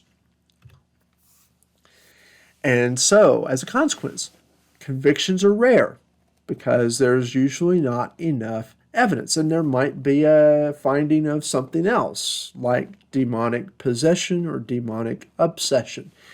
In some rare occasion, you might have a confession. An accused witch may confess it, in which case there's an immediate conviction and punishment in terms of being hanged. But in most cases, what appears to be witchcraft is really more like petty theft or unsociability or libel and slander or some other kind of what we would call a tort issue. And so an accused witch might be charged with some lesser ordinary crime. And in some cases, that we might be dealing with somebody who's just mentally ill, especially if they, if they give a confession, they don't immediately say, "Oh, well, all right, off to the gallows we go." Who would impugn themselves if they're in their right mind? So there would have to be a discussion and examination of that person to determine, to the best extent that they can, their mental, their mental fitness to do things. And if they appear to be in their right minds and they still make a confession, well, then off we go to be hanged. So there are not an awful lot of accusations of witchcraft in New England history before Salem. Most of them don't go to trial. Most of those trials do not result in a conviction and a punishment. And we're going to look at some data to demonstrate this. So let's look at witchcraft cases in England versus New England. And in England, we're going to look at a time frame of 1542 to 1736 out of a total historical population of 4 million people. That's not 4 million people by 1736. We mean 4 million people living outside of Essex County in England for all of 1542 to 1736.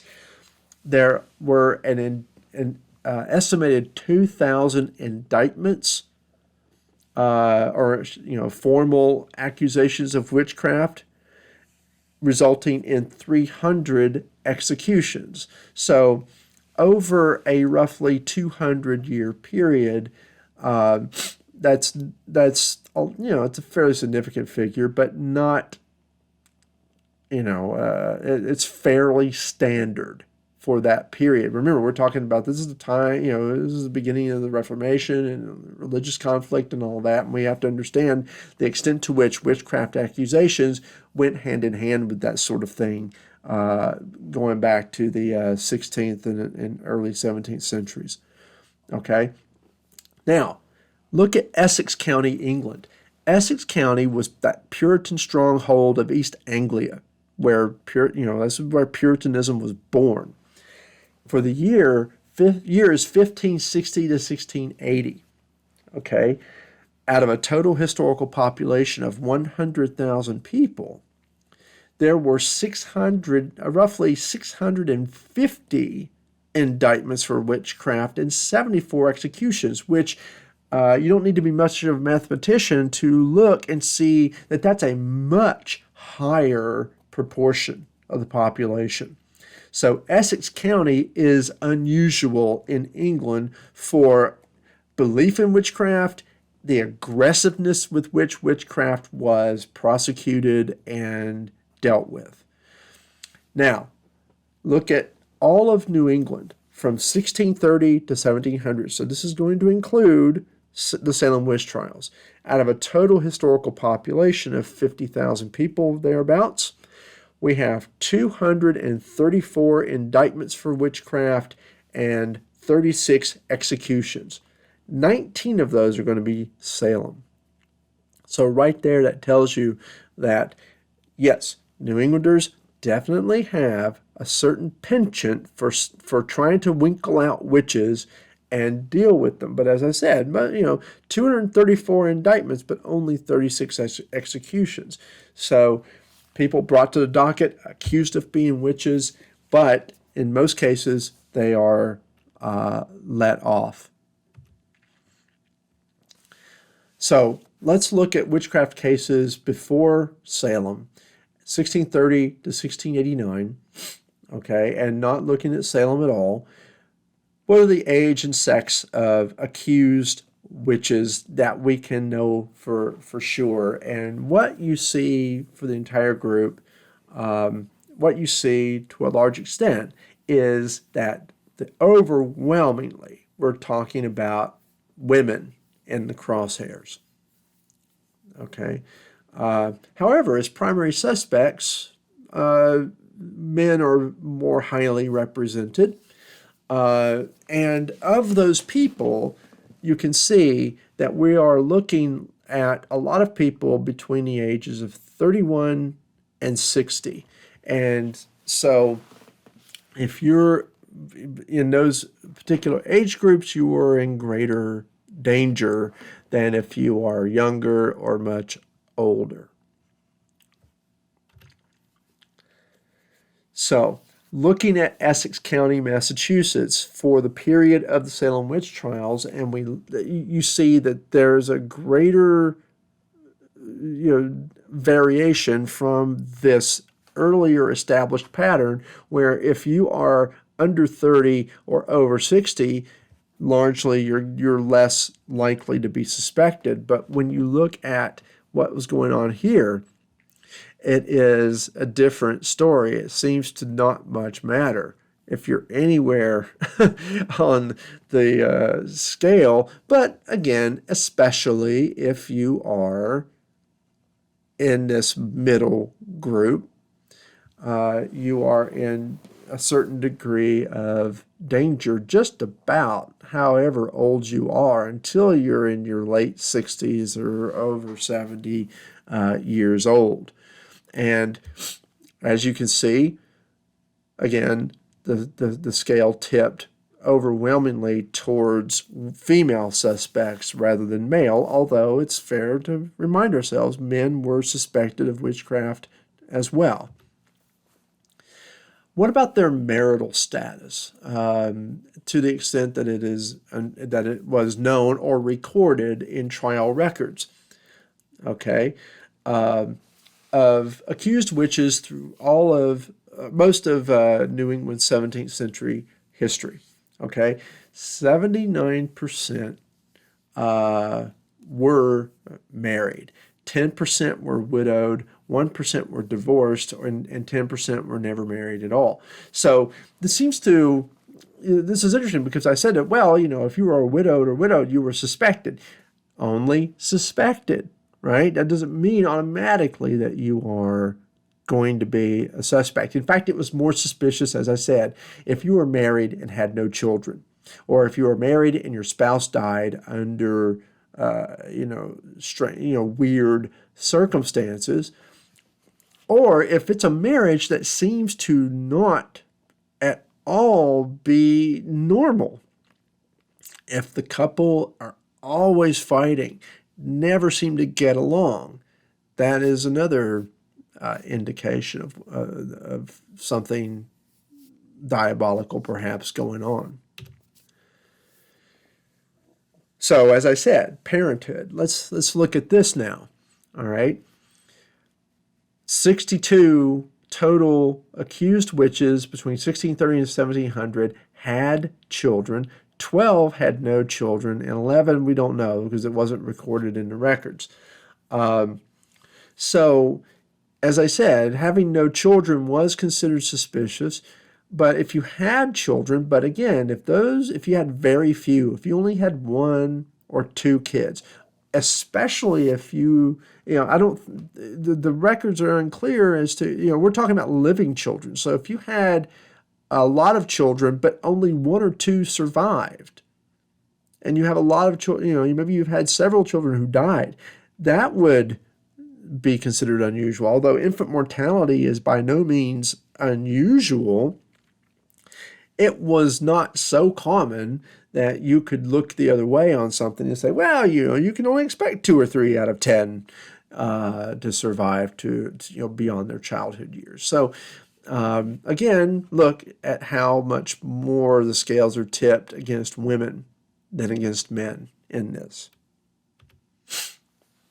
Social status, all right? So what are the social status of accused witches? Well, big surprise. What do you see there, right? The vast majority of accused witches come from the lower ranks of the community. And in some cases, like I said, if you go from low to high, that was suspicious, or you go from high to low, that was a little weird as well. So, but, there's very little social mobility in New England. There's a little bit more than by far than what you'd find in England, but nonetheless, you tend to live and die in whatever class you were born into. And if that class is low, you are more likely to be suspected. So, what's our overall picture of a potential witch? By and large, they are more likely to be female, more likely to be middle-aged, definitely more likely if they come from a Puritan English background. This is very interesting because you don't find an enormous number of suspected witches coming from the ranks of people who are known to adhere to other denominations, be it Anglican or Presbyterian or Quaker. It's not unheard of, but it's interesting. It's one of these things that historians have commented on, is that it looks like the Puritan English in New England are sort of only going after their own in these matters. They're more likely to be married with few or no children. They're generally not pleasant people to be around, always in conflict with family and neighbors. They more likely than not have a criminal background on some level. Many of them are going to have or claim to have experience in folk medicine, whether that is working as a midwife or as a cunning person. As you saw, low social rank, and especially if they were related to, and especially directly related to a convicted witch. But even being descended from somebody suspected of witchcraft could carry a stain that you have to worry about as you go through your life. So, there's a lot here to unpack. The basic message of all of this is going to be that when we look at the Salem witch trials, when we look at the Salem witch hunt, what you're going to see is an almost complete inversion of what should normally take place in the event of an apparent incident of maleficium in some way, shape, or form. There is an established court procedure that is not going to be followed correctly. And this means that Salem is going to be exceptional in the history of prosecuting witchcraft in New England. And what you see is that in the entire history of Puritan New England, 1630 to 1700, the vast majority of accusations, convictions, and executions for witchcraft come from Salem and Essex County, Massachusetts, and comparatively little of it coming from anywhere else at any previous time. So let's look at some case studies of suspected witches and what happened with them. One of the most famous ones is a guy from 1659, a guy named John Godfrey, an immigrant to Massachusetts in 1634 as an indentured servant. So, okay, we're talking about a guy with low social class. Frequently involved in legal disputes from 1642 onward, usually as a litigant or a defendant or a witness. Slander, libel, debt, small claims. So he's been in court a lot. 136 appearances as a principal, which is really phenomenal even for a New Englander. He was well known for his unpleasantness and confrontational personality. He would make strange statements to people, right? He would just sort of stop and say weird things to people. He couldn't hold down a job very well. He never lived in any one place for more than a few years before he would move on. And in his capacity as a farmhand and manual laborer, he claimed to be an expert in curing unusual ailments suffered by cattle. So right there, we see a lot of red flags. Okay, Puritan New Englander, disputatious, unpleasant, weird around people, can't seem to hold down a job, and then claiming special abilities. And he was accused and tried in 1659 for witchcraft, and and so in testimony, a woman claimed that Godfrey, quote, hearing her call her calf, asked what it was called, what she called. She told him this calf. He asked if she gave it milk still, and as the calf was drinking the milk, the said Godfrey stroked the calf on the back, calling it poor rogue and poor rascal, and said it was very fat. And that night it died, and we could none of us find anything it ailed. So here you have an example, right? He's just sort of acting a little weird around this calf, and the night after he touched it, it got sick and died. So all right. Other deponents testified that Godfrey would, quote, come to places where some cattle were bewitched and said, I will unwitch them, and presently they were well. So, again, claiming occult powers. And here's a really weird thing. Another witness recounted an exchange between Godfrey and her husband and brother. As, quote, as Godfrey stood at the door to the house, my husband and my brother were driving our oxen out of the barn. Said Godfrey, I will keep them for you if you will. Then said my husband, no, my brother shall keep them. Then said Godfrey, one of them oxen should never come home alive any more. And that day they were lost, and one of them did never come home alive any more. So again, we're back to this business about, we're saying, making predictions that seem to come true. Okay, and then there's this. Godfrey visited a neighbor who reported that when Godfrey appeared at their door, a strange bird was walking next to him and made to enter the house as he did. The neighbor sought to catch the bird, but failed, and the bird vanished suddenly. And Godfrey, quote, being asked by the man of the house wherefore it, that is, the bird, came, answered, it came to suck your wife. So he was basically implicating this man's wife as a witch, claiming that that was her familiar come to suck her, right? Very weird.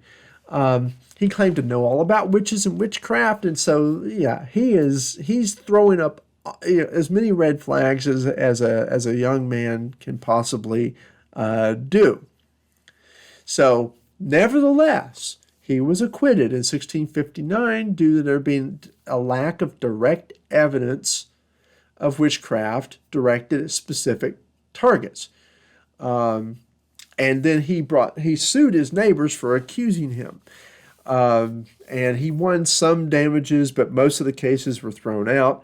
But for the rest of 17th century New England history, his name became a byword for just not being someone to be trusted. He died in Boston in 1675. But yeah, don't be a Godfrey, or that guy's a regular Godfrey. Were phrases you would hear around Boston and elsewhere in New England to describe someone that you would not hire for a job or put in a position of trust. Another celebrated case involved Elizabeth Knapp in 1671. She was born in 1655, and her mother suffered from mental illness because of the death of her infant son a couple of years later. And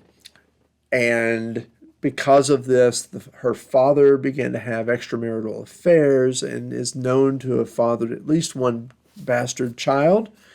When she was in her early teens, she was bound out to Samuel Willard as a servant, and in 1671 began to suffer fits, violent bodily motions, shrieking, apparent extreme pain in her breasts and legs.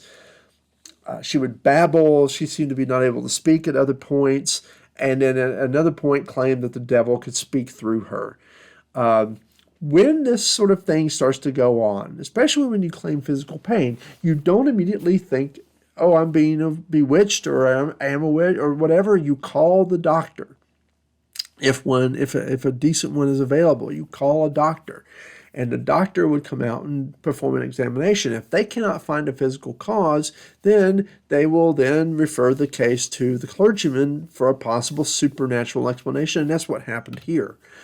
They would observe her, and they would see that the fits would last for several hours, and then long periods where she would be calm and fairly normal. But she needed to be watched all the time and tended, because one would never know how she was going to turn in one degree or another. And when she wasn't manic or wasn't normal, of course, she would go into some periods of severe depression.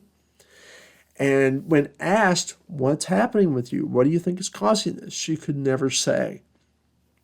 But she would lament her spiritual shortcomings as being a good Puritan girl, right?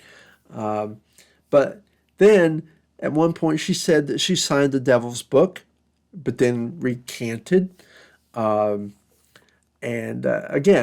more medical examination claimed that a poor diet was the cause of her problems. So again, this is to their credit. They are not immediately going to the supernatural. They're not immediately suspecting her of witchcraft or of being a victim of witchcraft. They want to see that there is a natural cause for her problems. But as through the winter and into 1672, things seem to get worse for her, and the devil begins to speak through her in the presence of people who report hearing an unearthly, an unwomanly voice coming out of her body. Okay? But the determination is that she was possessed and had to have an exorcism.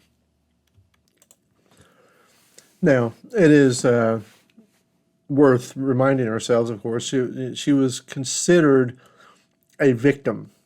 She was never tried as a witch, and the ministers and doctors did their best to try to figure out what was going on with her. But after Christmas 1671, there were no further incidents, and no one knew exactly what happened.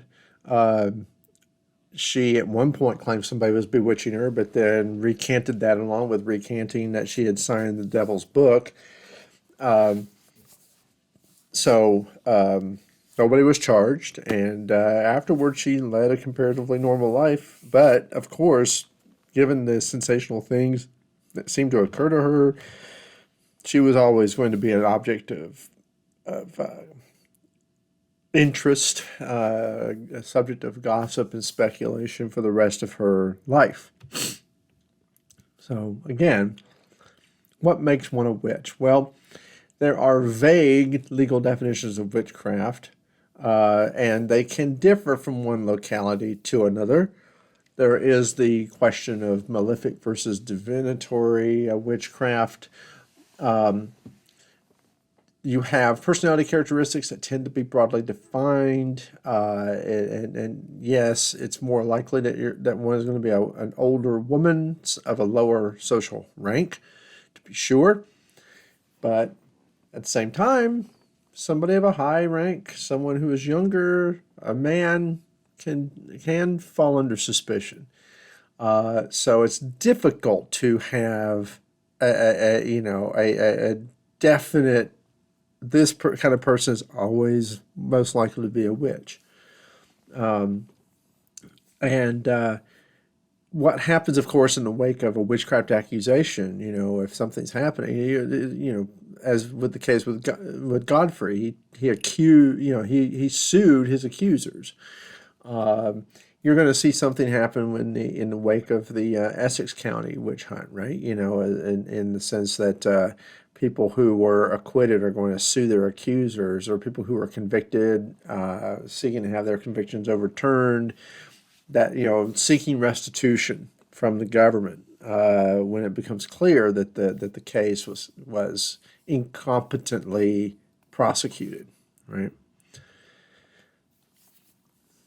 But we also have to understand that this is all going on with the ubiquity of folk magic and the existence of cunning persons who can, depending on the perspective of the viewer, can either be harmless or satanic.